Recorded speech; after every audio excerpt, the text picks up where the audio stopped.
Welcome back, everyone. It's PlayStation Experience. It's finally here. We are live from Anaheim, California, and I am joined by none other than Graham Smith from Drinkbox Studios. Hi, Justin. How's it going? Thanks so much for being here, man. pleasure. Obviously, my good friend Ryan here is here as well. I was hoping you would just breeze right by me and not introduce me. Never mind the guy. So yeah, we're here to talk about a game I'm very excited for, Guacamelee 2. I say that about a lot of games, but I really honestly mean it here. Guacamelee was one of my favorite games in recent memory. It came out shortly after I started working at PlayStation, so I feel like I have a strong personal connection to it. Really excited for Guacamelee 2. Can you just kind of lead us in? What's been up since the end of Guacamelee? Where does this one pick up? Well, Guacamelee 2 starts about 7 years after the original. Okay. So Juan, 7 years. 7 years, yeah. So Juan is now happily married to Lupita, who is El Presidente's daughter, the woman you rescue at the end of the first game. And they have 2 children, and they're living in the agave fields, and they have a nice, happy life. And then one day, Waichivo, his spiritual mentor and trainer, shows up, and there's a new threat that they need to go out and deal with. I wish, couldn't you have just left Juan and his family in peace? Like, couldn't this have been a different person that comes in to save it? Poor Juan. They had 7 years of peace, at least. Okay. Yeah, based on that trailer that we saw back at Paris Games Week, it looks like Juan's been living a pretty good life. Got that bowl of guac, like Yeah. How did it feel? Because Guacamelee 2 was revealed at Paris Games Week just a couple months ago. I mean, how did that feel for the team? Because that's something that I still try and wrap my mind around, is how would it feel if something that I worked on was suddenly in front of hundreds of thousands of people simultaneously? Yeah, it's a very stressful thing because, we had been working on it for maybe around a year at the time. So, you've been working on it for so long, you're not allowed to talk about it. People are always asking us, hey, are you going to make Guacamelee 2? And so that you can feel like there's a lot of excitement about the idea of a sequel, and you've been working on it for a year. And then when it finally comes out and you see the reaction of everyone, then it feels really gratifying. So, yeah. So you guys, your most recent game was Severed, I believe. That's right. Which was very well received. It's an excellent game. If you don't have Severed yet, go pick it up. One of the best Vita games out there. Excellent. Is there anything that you have picked up since it's been quite a while since you worked on a game like Guacamelee? You kind of shifted gears there. Is there anything that you've picked up, anything that you've learned in that time, especially like during working on Severed, that you're taking into the development of Guacamelee 2? Yeah, I think Severed was a really challenging project because the design of that game is so different from anything else that's really out there. Yeah. I mean, you can see little components of different kind of games kind of mashed together in Severed. So the design of that game was really challenging, and I feel like we really honed our design skills as a studio together making that game. And then at the same time, we have our own engine and our own editor that we use to build games. So over the course of Severed's development, we continued to improve our tools, our pipelines. That just led us into the development of Guacamelee 2 and have more of a running start at the beginning of this project. Cool. Here we are. Well, yeah, we've got some gameplay here of Guacamelee 2. Are we seeing this live? Is this being played right now? This is live, yeah. Oh my goodness. David is over there. How are you in the playing? Magic. Only with the power of Drinkbox technologies can you play telepathically. Yeah, so tell us, what are we saying? What's new? Okay, so this is David is playing through the demo that we're showing here at PSX. Yeah, it's playable at PSX. Yeah. So this is just the start of the demo. We start the demo off with some powers unlocked, but at the beginning of the actual game, you'll slowly unlock the powers over time. So you can see one of the new mechanics here. This is the Eagle Boost. So anytime you approach one of those boost points, you can see a little arrow that appears, and then you can push triangle to slingshot yourself through the boost point. This is El Muñeco. He's one of the bosses, one of the enemy bosses in the game. He's kind of like he's kind of a cross between like a Casanova and a birthday party magician. I thought you were going to say Phantom of the Opera. But yeah. Well, he's partially inspired by one of the characters in Sailor Moon. I don't know if the Casanova guy in the so like he's like a terrible Casanova. He travels with an entourage of chickens, performing chickens. So already got a bit of a platforming kind of mini challenge there, trying to get across that gap. So yeah, some of the moves that. Oh my God, this looks so good. Yeah, Ram, get out of here. Yeah, we did a lot of work on our lighting engine, okay. Specifically for Guacamelee 2. So the environment has normal mapping on everything. None of our previous games had that. So every time he does a super move, or you'll see like the backgrounds are lighting up realistically, everything is still 2D, but it looks like 3D lighting. Is this your first PS4 game? No, we did do Super Turbo Championship Edition for. Right. Okay. But that was, again, an update of a game that was Yeah. originally designed for PS3 and Vita. That's so right. what's it like building a game from scratch for PS4 compared to your past efforts? Well, yeah, now we're able to try and harness like a lot more of the power of the PS4 this time. We're- Were there any kind of Good job. restrictions that things that you wanted to do in the first game that now are unlocked to you? Yeah, like so. For example, the lighting is something that is entirely new for this, and Yeah. we're able to do that by not just focusing on like the current generation of platforms and not looking at older platforms anymore. So this is another mechanic that you see those pillars that pop out. There's these little plates at the bottom of the screen here that if you walk over, they pop out a Oh, nice. pillar. So enemies can trigger them too and can get hurt by them. But Oh, nice. you can also use them for platforming. You can jump off them when they're. So right off the bat, you've got some kind of challenging platforming and combat stuff going on here. You're not taking it easy on. No.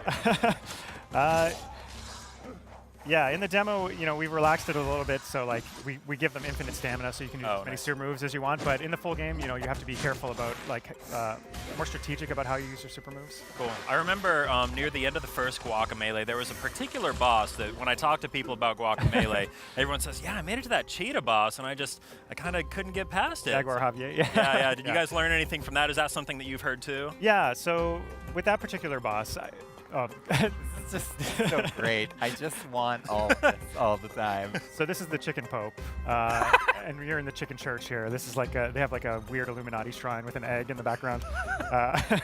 So he's unlocked the power of chicken here for one.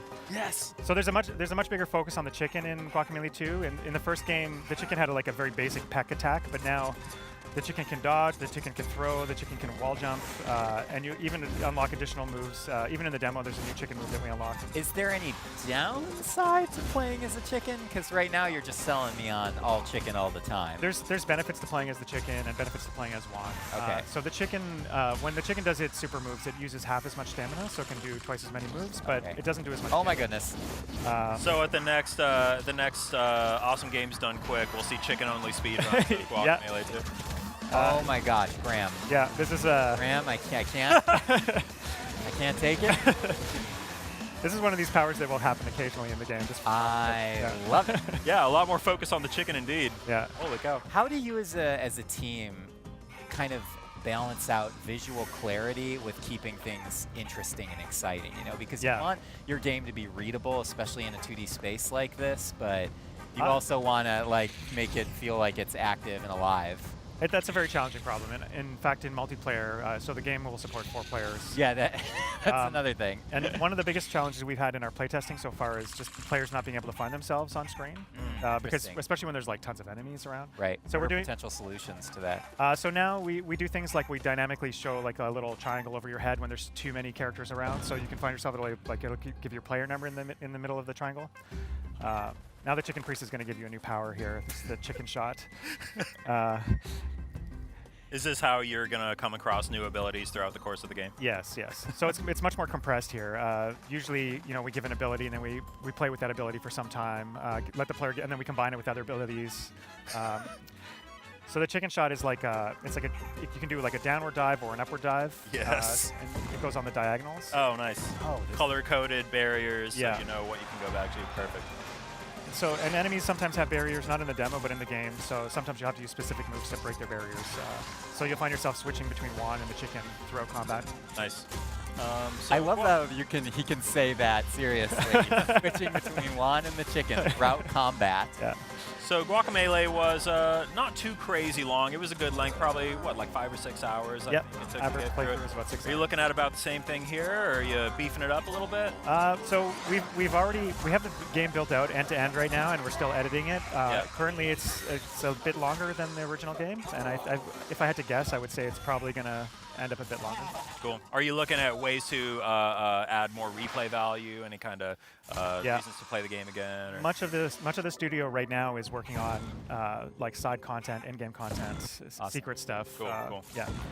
Is that how you guys usually work is you kind of build out the framework first and then begin filling it in over time? Yeah, yeah. What's your workflow at the studio like? We really like to build our games through iteration, and so in August we had our first alpha, which was the entire game playable from end to end. And then we did a second alpha, we call it Alpha 2, and that finished in November. Now we're working towards beta. So, but every time we have the entire studio play through the whole game, give their feedback to us, we prioritize everything, and then we do another pass based on that feedback. So. And these are the dimension waves, right? Yeah. Yeah. So the living and dead worlds are coming back in Guacamelee 2. You'll gain the ability to swap between them dynamically at some point, but at the beginning of the game, you'll be exposed to them through these dimension waves. So you can see the purple is like a window into the dead world that's moving through the environment. It's a really like organic way to introduce that concept, I think. Yeah, and we're able to do some interesting things with it. Like here, you can see enemies are.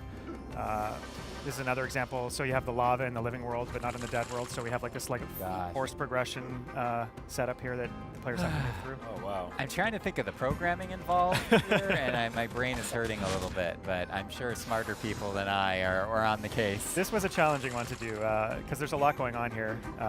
You have like two completely different setups, and the visuals are showing one at a time through like little windows. Yeah.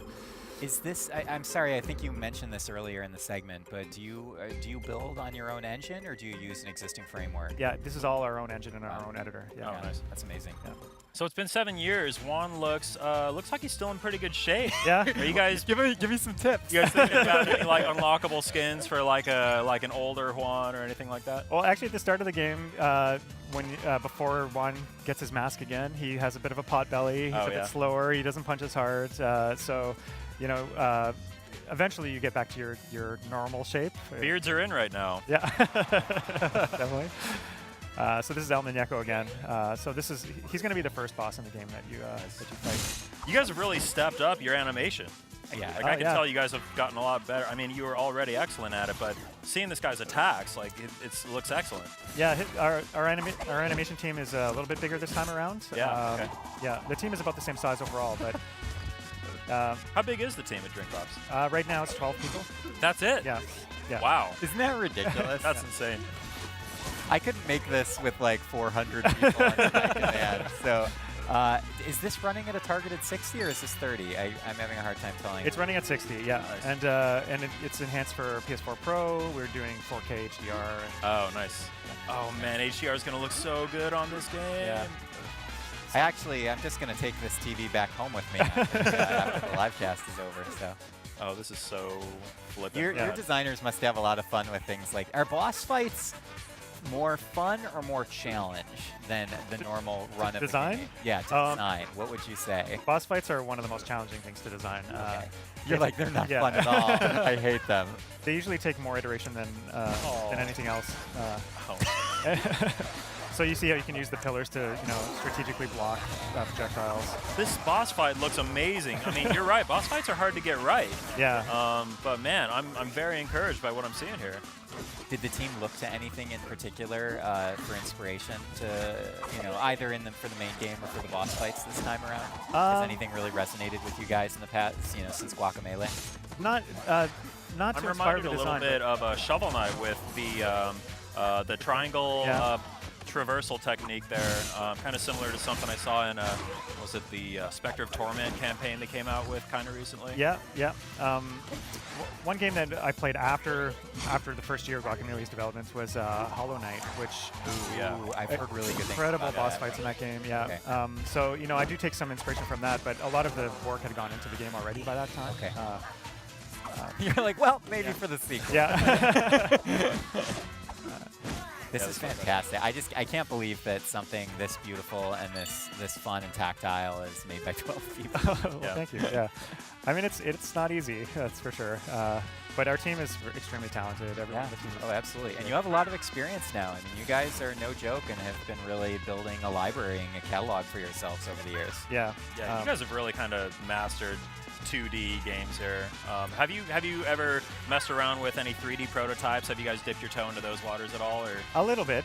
When we were deciding what project to work on, we ended up deciding on Severed. We had split the team up into multiple small groups to do prototypes, and one of them was One of them was a 3D sneaking game. Oh yeah. Yeah, Cool. we tried using Unity for that because our engine really doesn't do 3D that well. But I don't know. 2D is kind of our wheelhouse, and Yeah. we're very comfortable. You guys are so good at it. Yeah. You're some of the premier 2D developers out there, as far as I'm concerned. Thank you. You heard it here first. Justin Maxwell. They're going to put it on every box, on every website. So tell us a little bit more about how the 4-player co-op works. Does it get too chaotic? I mean, that can be kind of fun when you have like the really chaos-driven co-op sometimes too. It's yeah. So there's some benefits to it. Like it's easier to control crowds of enemies. But we do scale the difficulty dynamically, so enemies will have more health and they will do more damage when there's more players.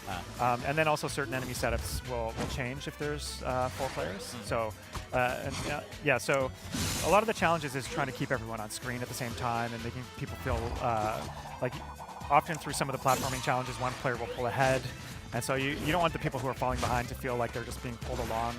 So we're still working a lot on the 4-player stuff and trying to tweak our cameras how they work with 4 players. Yeah. And so that must make the boss battles even more difficult to design than they already are. If you have to take into account either 1, 2, 3, or 4 people. Many of our design meetings, we think we've solved it, and then someone says, "What about 4-player?" And then you're like, "Oh no!" And you throw your coffee at them, and they cower in a corner. I mean, some of the best like beat 'em up games ever have been like the 4-player kind of brawler type games. So I think that you guys have a strong legacy to look to there. Is it local or online? I forgot to ask. It's local only. Yeah, we actually have a lot of experience doing multiplayer online from previous to starting Drinkbox, so we know the challenges involved with that. So it's very expensive to put online multiplayer into a game, especially a fast-paced action game like this. Right. So we'd prefer to invest that into the single player and local multiplayer experience. Well, rude to beat up a magician. That would be sad. It's rude to beat up anybody, sir. So long, nerds. I guess that's a perfect Somebody outro. GIF that, all right? Somebody make a GIF of that, please. Guacamelee. So that's Guacamelee 2. Yeah, it looks amazing. I'm so excited. Thanks very much, guys. So yeah, thanks so much for joining us. Is there anything else you want to tell fans before we let you go?